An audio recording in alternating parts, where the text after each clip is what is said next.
Okay guys, I am going to attempt a Q2 wrap up. So this is all of the books that I read from April 1 to the end of June.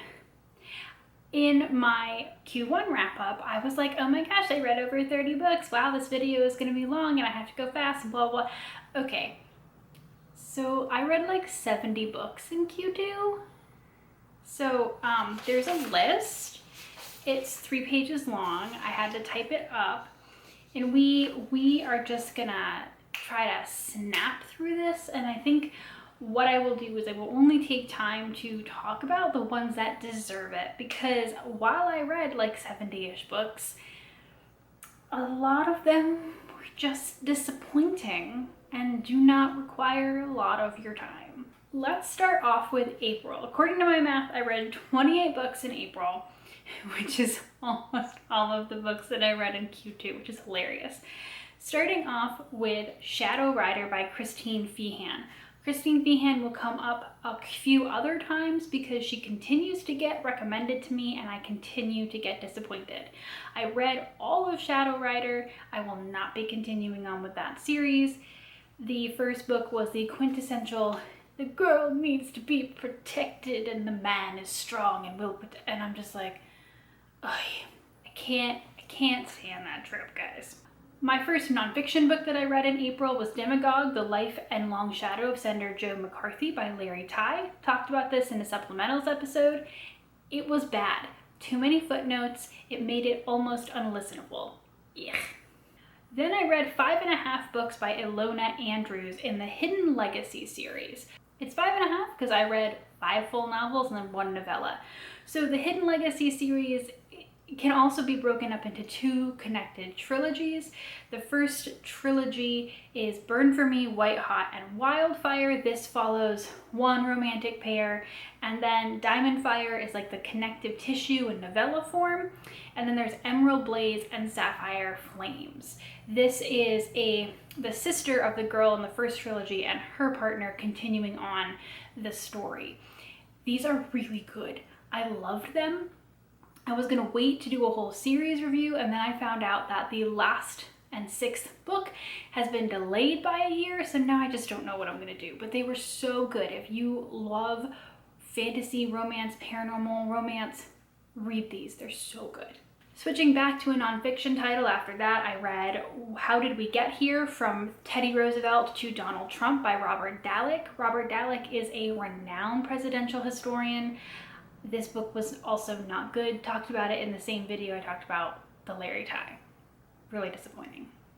Then I read a trilogy by Thea Harrison called Moonshadow. There was Moonshadow, Spellbinder, and Lionheart. Did a review where I talked about all 3 of those. The first book was good, the second book was great, and the third book was like, what is happening? Which was the theme of that entire review. So you can watch that if you want. Then I read The Duke and I by Julia Quinn because I did watch the Bridgerton Netflix series, and I am slowly doing a read-through of the actual Bridgerton books with a friend at work. Don't know if I'll ever make a video about it. I don't have that much to say that hasn't already been said. Moving on to more fantasy, I read Demon King by Elizabeth Briggs. Totally forgot I read this book until I made this list, so that tells you how that was.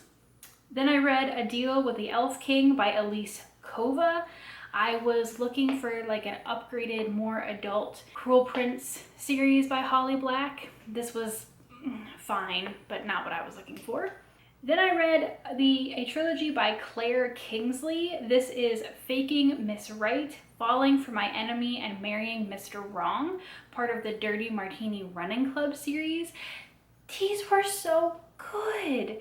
I want to do, again, a series review here, but there's supposed to be a 4th book coming out soon, and I wanted to do the whole thing, but these were like really low-key good, and I enjoyed them if you're looking for a new contemporary romance author. Then I read We Free the Stars by Hafsa Faisal. Did a whole review of this and the first book in this YA fantasy duology inspired by Arabic folklore and history.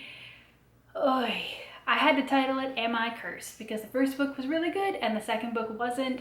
And outside of me just reading bad books in general, that was like a really strong theme for me for a really long time. Then I read The Last Fallen Star by Gracie Kim. This was an arc of a middle grade fantasy that is now out as part of the Rick Riordan Presents. And Michaela and I reviewed this together. It was good but not great, and it is betwixt content you can go watch, so check that out. Then I read an arc of Lauren Lane's new book, To Sir With Love. This was a You've Got Mail inspired clean romance by one of my favorite authors. I did an entire review of that and I adored it. And anything by Lauren Lane is worth reading, just straight up. Those are my feelings. Then I read 2 books by Nicole Snow and something that is apparently a series called Bad Chicago Bosses, if you believe Goodreads. It was Office Grump and Bossy Grump. Should be the Grump series. These, I'm gonna be honest, in April I was reading a lot of like Kindle Unlimited stuff because they kept showing up in my Facebook feed and I was like, well, I need something to read right now, and this sounds like enemies to lovers, or it sounds good, and that's what both of these books are. They're connected enemies to lovers office romances with like the grumpy billionaire boss and the, you know, outgoing employee of some kind. They were actually quite good for what they were, so if you need to fill that void in your life, the Bad Chicago Bosses series, apparently. Then I read Forever After All by Katharina Mara. This book was so bad, I forgot about it. Don't know what it was about. And I didn't check before I made this video because I wanted to be honest with y'all that I might have read 70 books, but some of them were totally forgettable. I finally finished, you know, there was a long stretch of no nonfiction in there because I was chugging my way through The Invisible Bridge, The Fall of Nixon, and the Rise of Reagan by Rick Perlstein. Rick Perlstein is a historian who is chronicling the rise of the modern conservative movement in America, and this book was amazing. He has such a good attention to detail and really setting you not just in the history but the socio-cultural moment of the time.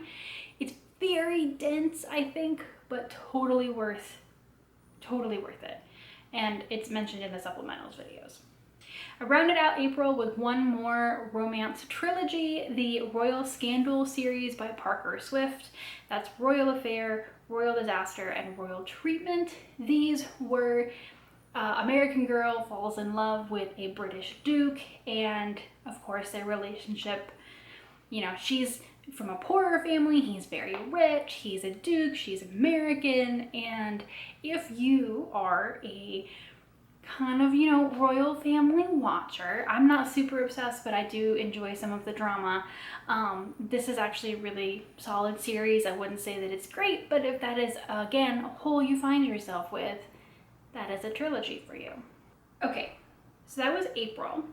Now we move on to May.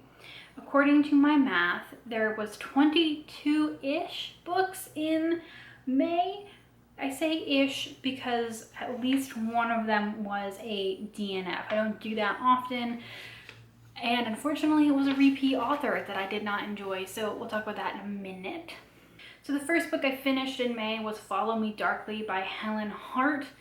This was a very basic 50 Shades of Grey-esque book.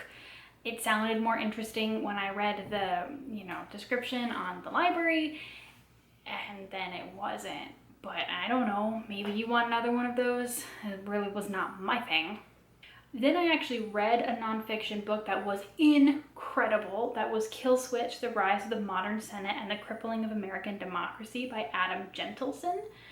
This was so good and so narrative. He manages to fit in tons of minutia about the Senate and Senate legalese while also making it a compelling narrative through a couple of characters who are obviously real life people, but just really good. And if you don't know a lot about the Senate and want to know why Congress can't function, it's a really good book. I enjoyed it.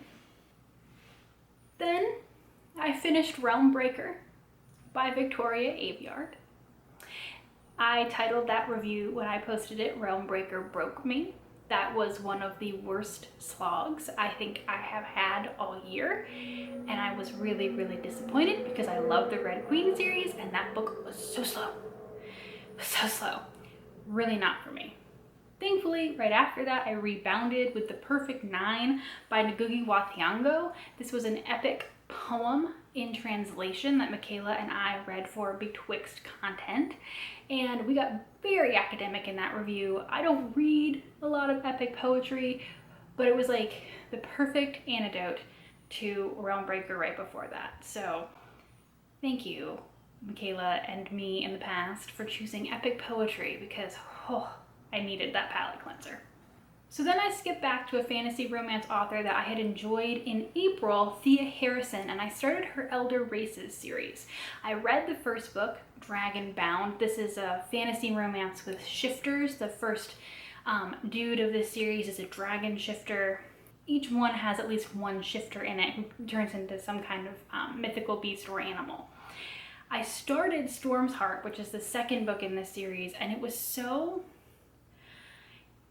made me so uncomfortable because the things that were supposed to be romantic felt very forced upon the female character in particular, and the male lead just seemed very angry all the time, and I stopped at 58% of the way. I was really trying to get through it, and I just couldn't. It made my skin crawl. So not going to go any further with that series, and I think I've been turned off Thea Harrison for a while. And even though I liked that one trilogy, them's the shakes. Then I listened to Rigged, America, Russia, and 100 Years of Covert Electoral Interference. This is another nonfiction book about the history of rigged elections that America has been involved with. It's a very two-part book. The first part is like, again, that 100 years, and the second part is all about 2016. I definitely learned some stuff, but I wouldn't call it an incredible book. Again, all of the nonfiction that I'm going to mention ends up in a supplementals video somewhere, so just check out the American Presidents Challenge series if you are interested in any of this in more detail. Then I read The Trouble with Hating You by Sanji Patel. This was supposed to be an enemies to lovers that I wanted to enjoy, and once again the relationship just made me feel really uncomfortable and it fell really flat, so I didn't review it, and it's mostly forgotten in my mind. Yuck. Then I also listened to Where Law Ends Inside the Mueller Investigation by Andrew Weissman. Andrew Weissman was one of the top prosecutors during the Mueller investigation, and this is his behind-the-scenes account of what went down and what happened. Very interesting, but I think the author may have written it at a time when he was a little bit too raw and close to it. This shows up in my supplementals number 8 video if you are interested in more on that. Then I read Fractures in Ink by Helena Hunting. I like Helena Hunting's books. I've read quite a few of them, including Kiss My Cupcake, which is a review that I did a couple of months ago now, or maybe longer. I don't know. I didn't realize, I guess, because it wasn't tagged on the library app, that this was technically number 3 in a series of, standalone but connected books. And I just felt like the series claimed that it was a standalone, but there was a lot of backstory to the characters and their friends that it tried to retread or like make you feel. It wasn't balanced very well, and because I hadn't read the first couple of books, I wasn't really feeling grounded, and I don't feel interested in reading the rest of it. So then I read Hellishly Ever After by Nadine Mutas. I don't remember anything about this book. I was starting to watch the newest season of Lucifer, and I think I went through a phase of like, ooh, falls in love with the devil or a dark angel or something. And I don't remember this book at all. Then I read 2 more books in Serena Bowen's Brooklyn Bruisers series, Sure Shot and Bombshell. This is a sports romance focused on a hockey team called the Brooklyn Bruisers. I talked so happily about these books in my sports romance recommendation video.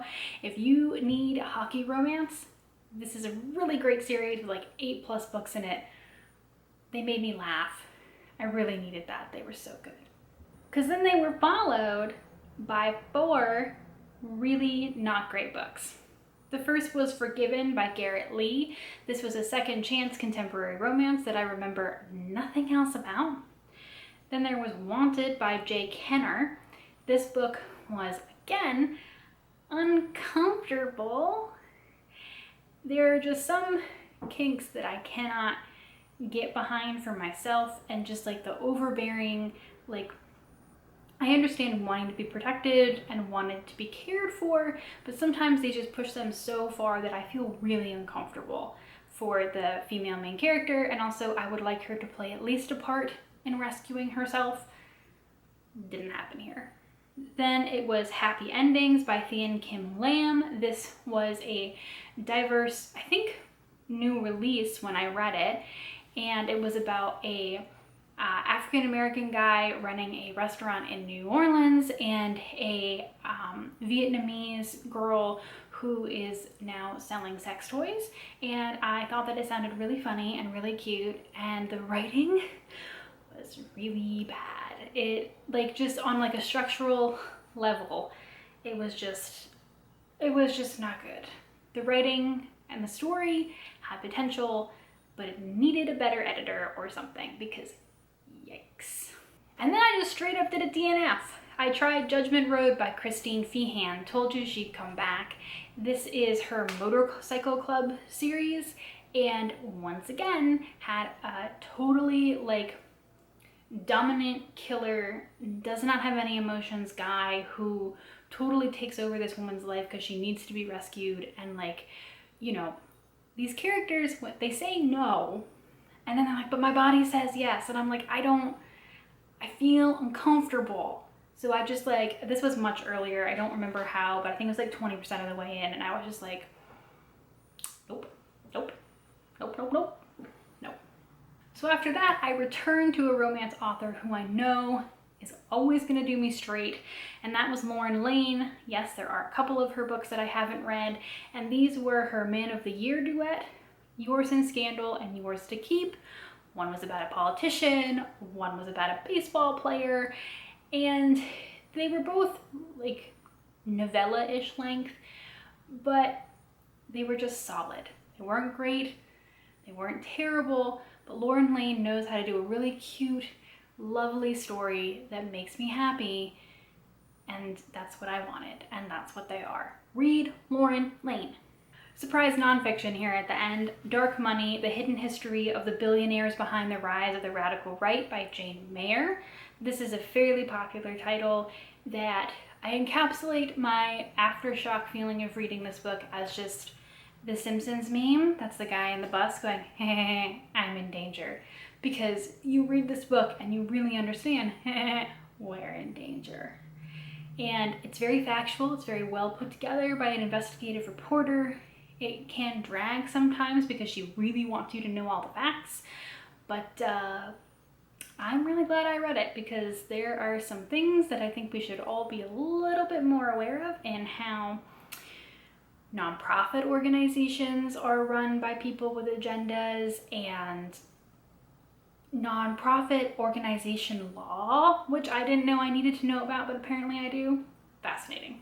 Then I finished out this month with 2 more hockey romances by Mira Lynn Kelly, Dirty Secret and Dirty Hookup. These are fine. They weren't great, but they do show up in that sports romance recommendation video. All right, you still with me? We've made it to June. June apparently had 20 books in it, so, and a lot of them, not a lot of them, but there's a lot of the same author in here. I've been very hooked on some specific authors, but I started out with a nonfiction book that I finished called Lady Bird Johnson, Hiding in Plain Sight by Julia Swig. This is a brand new release biography on Lady Bird Johnson, the wife of Lyndon Baines Johnson, President of the United States, focusing on her time as First Lady. It was a little bit erratic, but it was really, really good and interesting. Things about urban renewal and our infrastructure show up in this book, which is a really hot button topic right now, and really helped me understand a little bit of a microcosm of how we've gotten to some of the places we are today, as well as understanding more about her life. I read Sex Symbol after that by Laurelyn Page. I don't know why I did this. The last Laurelyn Page book that I read, I think in 2020, I did not enjoy. I had issues with it. This was marginally better story about a guy who meets a girl and it's like a misconnection, and then he goes on to become a really, really hot stuff movie star, and she's works in show business, and then they reconnect, but like he's famous, but I don't like the writing. It just wasn't good. And then I read The Viscount Who Loved Me by Julia Quinn. This is the second Bridgerton book, and this was so good. I enjoyed this so much. I cannot wait to see this made into the Netflix series. I think it's gonna be really great. It was so much better than the first one. I loved it. Then I read 4 books by Kate Claiborne. I'd already read one by her a while ago called Love Lettering, and then in June I read Love at First, which is her new one, and then the Chance of the Lifetime trilogy, Beginner's Luck, Luck of the Draw, and Best of Luck. I filmed like a whole 18-minute video talking about these books because I am so obsessed with everything happening in Kate Claiborne's writing, so go watch that video. I'm sure by now I have totally used up all the cards I'm allowed to put, so anything that doesn't get a card, I'll have the link to that video in the description. After that, I finished Assassin's Apprentice by Robin Hobb. This is a fairly famous fantasy author, a good straight up fantasy, no romance here. And Michaela and I ostensibly read it because Michaela was told there was non-binary rep in it, and we wanted to read a non-binary rep book for our book challenge. The reading went interestingly, and now we're reading the rest of the trilogy before we make our review. So coming soon-ish. Then I finished Fantasyland, How America Went Haywire, A 500-Year History by Kurt Anderson. One of the most fascinating and interesting nonfiction books that I've read in a really long time. A little bit all over the place, but really worth the read just to chew on and consider. I talked about it in my last supplementals video more at length, but whether or not you agree with him, there is a lot to chew on in this book. It was really interesting, and I learned a lot. Then I read Written in the Stars by Alexandria Bellefleur. This is a LGBTQIA Own Voices romance that Michaela and I read for our book challenge and reviewed together. It is a fake dating / enemies to lovers, and it was mostly successful. I enjoyed reviewing romance with Michaela. It was really good to get someone else's perspective, so check out that Betwixt content. Then I read Bad Boys After Dark Mick by Melissa Foster. I think it's just like there's a whole like Bad Boys After Dark series, and they're all just like Mick, Ben, Larry. I don't know their actual names. I have forgotten everything about this book. I don't think it was good. Followed by a nonfiction book that was really good, King Richard, Nixon and Watergate, An American Tragedy by Michael Dobbs. This is a slow burn look at the 100 days following the Watergate break-in in the Nixon presidency. So good, and every chapter ends with an actual excerpt of the tape or audio diary that is referenced in the chapter so that you can hear the context surrounding it and then hear the actual people say the words. It was so good, and just listen to the audiobook. It just makes this book stellar. Then I read Second Chance Seduction by Kate Carlisle, apparently. I can't even picture this book's cover. At least up till now, I'm like, oh, I can see the cover. I mean, you can see it. I've found it out now. I don't remember this at all. Then I read Susan, Linda, Nina, and Koki, The Extraordinary Story of the Founding Mothers of NPR by Lisa Napoli. This book was frustrating. I'm a really big fan of NPR, but it's trying to do 5 things at once in under 300 pages. Be a biography of these 4 women plus the starting of NPR. It does none of them successfully, and while I enjoyed it, it just made me realize I need to read more to actually understand. Then I finished out June with 6 books by Megan March. I read the Forged trilogy, which is Deal with the Devil, Luck of the Devil, and Heart of the Devil. And these were really good, and I enjoyed them. And it was kind of, you know, the rich guy and the not rich girl, and, you know, their personalities don't mesh, and he wants to own her and blah, blah. But it was done in a really cute way and not overbearing, and did not make me feel uncomfortable. So I was like, I love that. I'll read more. So I read the Mount trilogy, which is Ruthless King, Defiant Queen, and Sinful Empire. Those made me really uncomfortable because it's like a kidnap and like lock in my penthouse until you love me thing. No, not my thing. Not my thing. So I have abandoned that particular thread. Megan March has a lot of books that are interconnected. I've abandoned that particular thread because but I've read more of her since then, and they're also really good. So maybe it's just like the Mount trilogy and its connected bits that are not for me, because I mean, they're not great, but they're solid, and I'm enjoying reading more of her. So you'll hear more about her books in my next quarter wrap up. Okay, so we made it to the end, and I am so sorry that this took so long and it was super fast, and I don't know if any of this was interesting, but I tried to wrap this up for you guys as best as I know how. If there are books that I talked about that don't have reviews of their own to get more detail on, that you want to hear me talk about some more, leave it in the comments. I am happy to do that. But I mean, according to my camera, this will be less after editing, but this is already over 30 minutes long. And I mean, your time is precious, and I'm happy you spent some of it with me. But thank you for this rapid fire crazy town recap of my 70 book quarter. And here's to less books in the next quarter, so maybe I don't have to go as fast. Thanks, guys.